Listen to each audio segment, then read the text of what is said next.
Shalom, kembali lagi kita dalam program Rema, restorasi melalui Alkitab. Mazmur pasal yang ke-71. Ini adalah Mazmur yang meminta perlindungan di masa tua. Dan Mazmur ini ada banyak pelajaran yang bisa kita raih dari dalamnya, saudara-saudara. Di dalam ayat-ayat firman Tuhan ini, Daud di masa tuanya menggambarkan bagaimana dia mengalami masa-masa yang tidak pernah habis yang namanya persoalan. Di masa lanjut usia dia mengalami pergumulan yang tidak jauh berat dengan pergumulan-pergumulan yang dia hadapi di masa-masa yang lalu ketika dia masih muda. Ketika dia baru menjadi seorang raja, saudara-saudara. Dan apa yang dia hadapi, saudara-saudara, adalah persoalan yang sama. Yaitu ada yang ingin mencabut nyawanya, peperangan demi peperangan masih dia alami, saudara-saudara. Dan itu dia gambarkan, dia tuliskan di dalam Mazmur pasal yang ke-71 ini.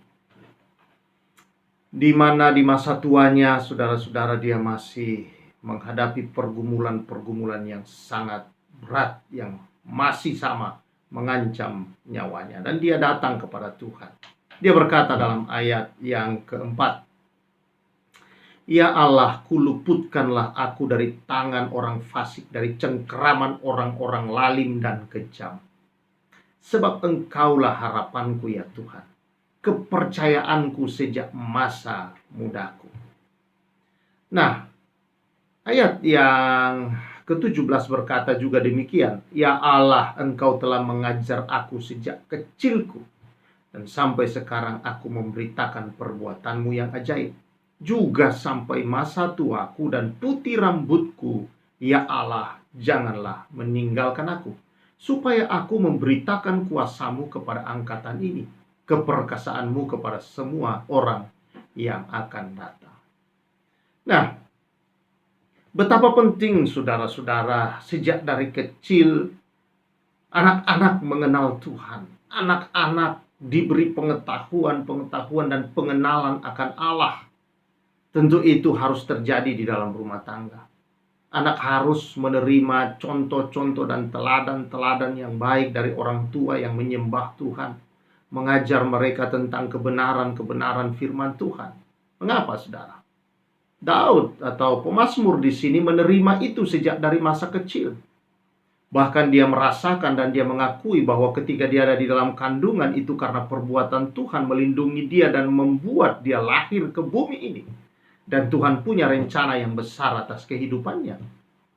Dan dalam perjalanan hidupnya begitu banyak pergumulan dihadapi, dia selalu berharap kepada Tuhan, berpegang kepada Tuhan, bergantung kepada Tuhan, dan dia melewati semua persoalan dan hidup sebagai seorang pemenang di jalan hidupnya, saudara.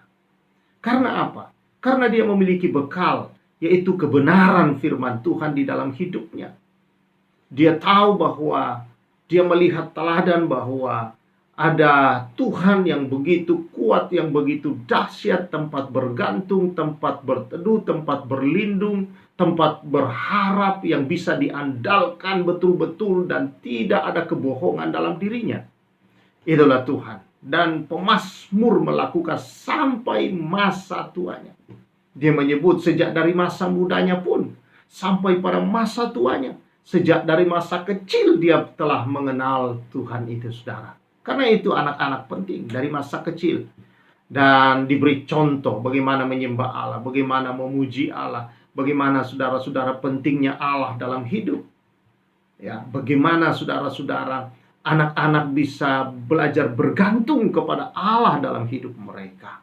Diajarkan kebenaran-kebenaran itu. Saudara tidak bisa berharap kepada sekolah, tidak berharap kepada gereja satu-satunya, karena pertemuan-pertemuan itu hanya pertemuan sesaat.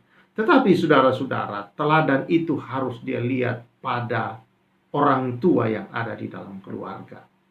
Dan itulah sebabnya saudara-saudara ada dalam Alkitab, saudara, bahwa istilah Shema, bagaimana orang-orang Yahudi mengajar anak-anak mereka, saudara, sejak dari kecil mereka disuruh menghafal akan kebenaran-kebenaran firman Allah dalam hidup mereka. Nah, mengapa saudara-saudara? Karena dalam Mazmur ini kita melihat bahwa persoalan itu tidak pernah selesai sampai ajal menjemput seseorang. Dia selalu ada pergumulan-pergumulan hidup. Dan menang atau tidaknya seseorang atas seluruh pergumulan itu, melewati semua dengan tetap hidup di dalam sukacita, di dalam damai, di dalam kemenangan-kemenangan yang besar, tergantung kepada siapa saudara-saudara, kepada apa dia memiliki keyakinan, kepada siapa dia memiliki keyakinan.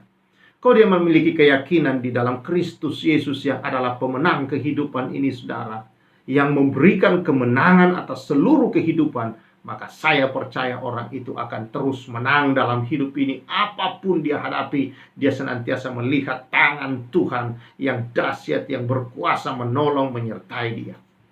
Itu hal yang pertama yang kita belajar, saudara. Betapa penting dari sejak kecil seseorang mengenal Tuhan. Karena itu orang-orang tua jangan biarkan anak-anakmu untuk tidak mendengar kebenaran firman Tuhan, untuk tidak melihat teladan dalam hidupmu. Sebagai orang tua, bagaimana engkau menyembah Tuhan, bagaimana engkau berdoa kepada Tuhan, bagaimana engkau membaca firman, bagaimana menghidupi kebenaran-kebenaran firman Allah, bagaimana menghadapi pergumulan dan engkau datang kepada Tuhan. Ajar mereka untuk melihat itu. Dan ajarlah anak-anakmu sejak dari masa kecil. Ketika meminta sesuatu misalnya, jangan segera harus memberikan dia. Ajar dia untuk berdoa. Dan kemudian dia berharap kepada Tuhan. Dan saatnya engkau memberi, berikan kepada dia. Dan ajar kepada dia bahwa Tuhan sedang menjawab doanya melalui orang tuanya. Supaya mereka juga belajar mengenal, saudara-saudara, bahwa Allah menjawab doa-doa. Dan dia bisa memakai siapa saja untuk menjawab doanya dalam kehidupan ini. Bahwa Tuhan punya banyak cara untuk jalan keluar bagi setiap permintaan dan persoalan hidup ini, saudara.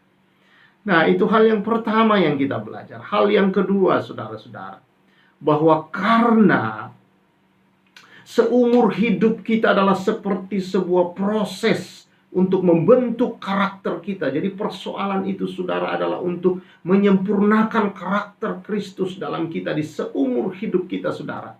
Sampai kita dipanggil, kita serupa dengan gambaran Kristus itu ditemui oleh Tuhan nanti.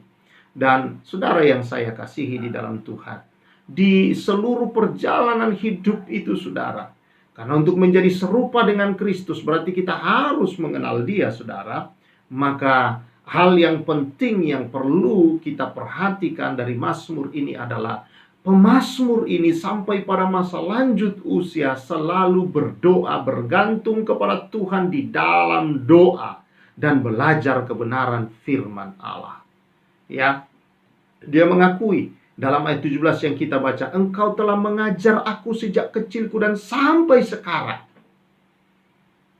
Sampai di masa tuanya, dia terus belajar kebenaran firman Allah. Dia membaca firman Allah.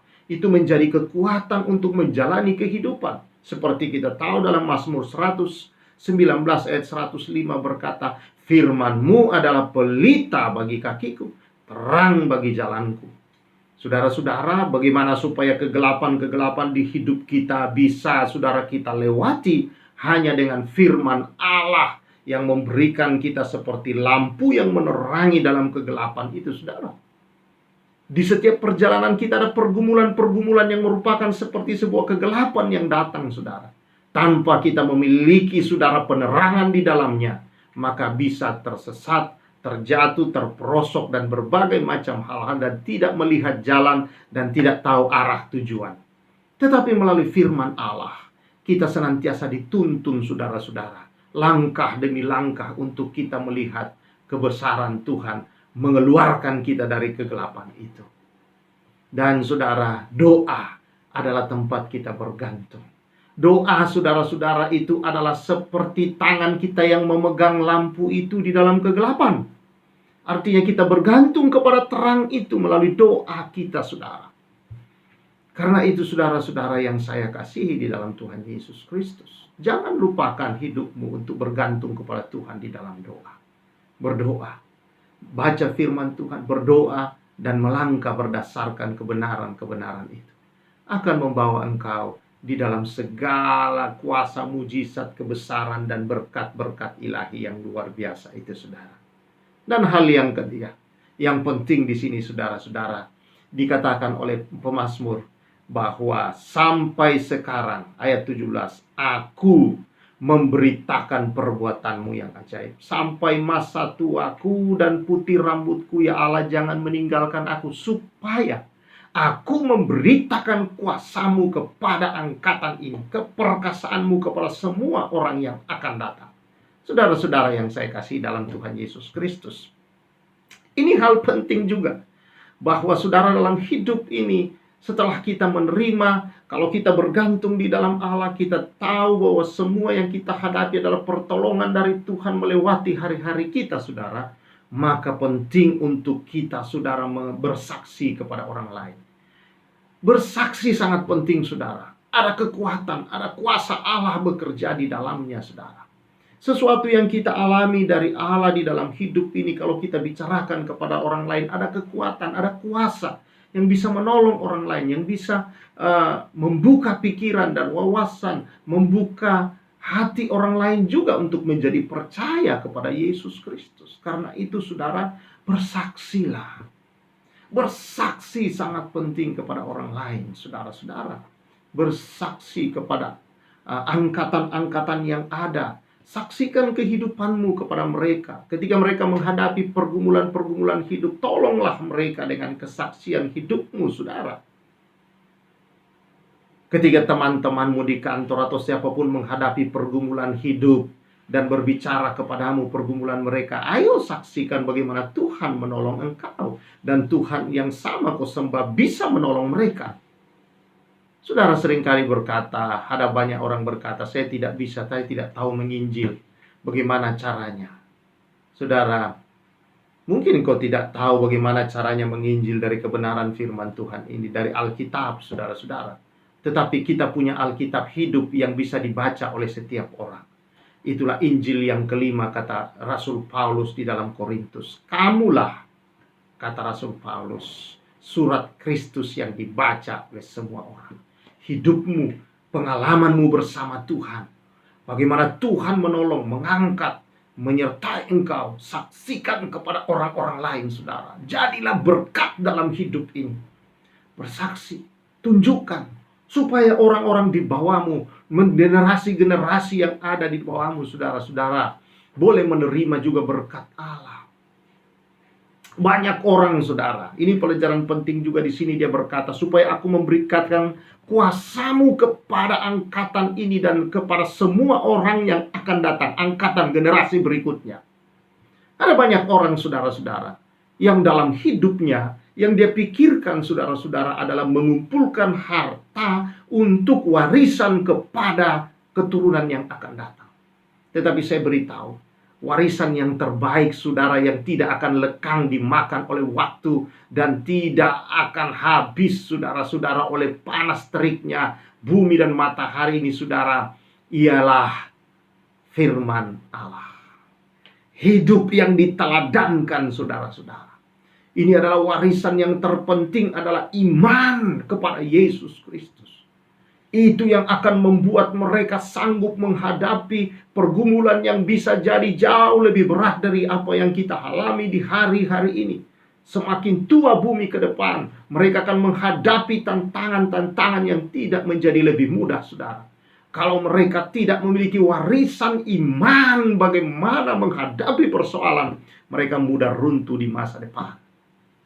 Apalagi menghadapi hari-hari di masa depan, di mana kuasa-kuasa dunia, di mana kuasa kegelapan akan semakin, saudara-saudara, mengarahkan manusia kepada penyembahan, di mana antikristus muncul, saudara-saudara. Maka, saudara, penderitaan akan lebih berat. Maka mereka bisa menyangkal Kristus dan berakhir di dalam neraka. Karena itu, hai orang tua, jangan hanya memikirkan kita mengumpulkan harta untuk warisan kelak. Itu penting juga kita berikan buat anak-anak. Tetapi saudara, untuk angkatan yang berikut, bukan hanya kepada anak kita, tetapi generasi-generasi yang akan datang. Ayo, cobalah berpikir dan tinggalkanlah sesuatu yang jauh lebih baik. Teladankanlah sesuatu, yaitu iman. Supaya kelak keturunan kita, ketika orang melihat iman di dalam mereka, mereka mengingat juga bahwa itu iman yang ada pada orang tua mereka. Haleluya, saudara. Itu warisan yang paling berharga, dan saya percaya, saudara, mungkin sekarang anak-anak kita belum merasakannya, tapi kelak ketika kita sudah tidak ada, mereka akan tahu bahwa untunglah Bapak dulu meneladankan ini, meneladankan ini. Bagaimana berdoa, bagaimana bergantung Allah, bagaimana ketika Bapak menghadapi persoalan, Ibu menghadapi mereka berdoa, mereka datang kepada Tuhan. Kami selalu melihat kuasa Tuhan, mujizat Tuhan di tengah kehidupan. Ceritakan pada mereka, saudara-saudara. Tinggalkan warisan yang terbaik, yaitu iman di dalam Yesus Kristus. Karena tanpa iman tidak ada orang berkenan kepada Allah. Dan kalau tidak berkenan kepada Allah, tidak mungkin dia masuk ke dalam kerajaan Allah.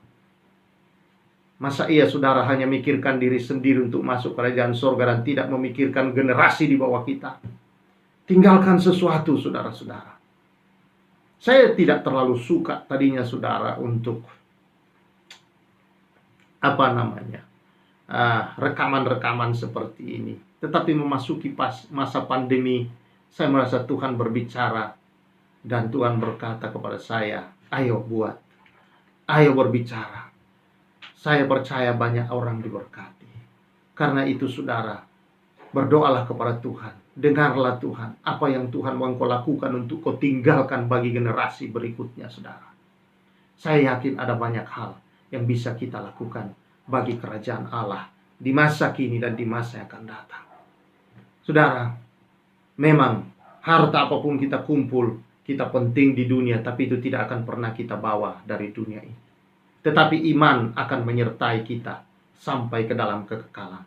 Dan iman itu juga, saudara-saudara, akan tinggal bersama orang-orang yang ada bersama kita saat ini, saudara, yang kita teladankan. Karena itu penting. Itu penting. Dan berdoalah untuk hal-hal itu, saudara. Berdoa, berdoa, berdoa. Dan bergantung kepada Allah. Baca firman Allah dan mulailah bersaksi. Haleluya. Saya percaya berkat Tuhan atas kita. Mazmur mengajar kita. Wah, pergumulan hidup tidak akan pernah selesai. Tidak ada pensiun pergumulan itu, saudara. Dan itu sebabnya tidak ada pensiun untuk kita berdoa. Tidak ada pensiun kita bergantung kepada Allah. Tidak ada istilah pensiun, saudara-saudara, untuk bersaksi akan karya Kristus dalam hidup kita. Karena itu, saudara, bagi kita pelayan-pelayan Tuhan, anak-anak Tuhan yang adalah pelayan Tuhan, hamba-hamba Tuhan juga. Bukan hanya pendeta, saudara, itu jabatan. Tetapi setiap orang percaya diberi tugas oleh Tuhan bersaksi kepada dunia ini, saudara, adalah pelayan Tuhan, saudara-saudara. Maka kita tidak ada istilah pensiun. Kita akan melakukan terus panggilan Tuhan sampai Tuhan memanggil kita pulang.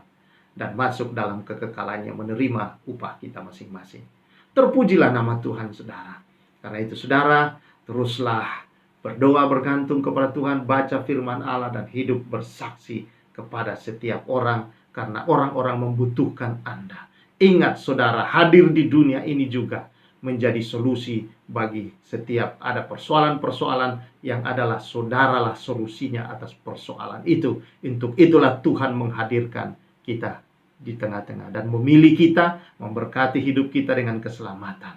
Biarlah nama Tuhan dipuji, dimuliakan. Dan Tuhan memberkati, saudara. Biarlah urapan Tuhan, kuasa Tuhan, penyertaan Tuhan, berkat-berkat Allah senantiasa dinyatakan, mengalir Roh Kudus, memampukan engkau untuk terus bergantung dalam Allah dan bersaksi dalam kehidupan ini, meninggalkan warisan-warisan yang abadi bagi kemuliaan namanya, di dalam nama Yesus Kristus. Haleluya. Amin. Tuhan memberkati kita semua. Salam restorasi.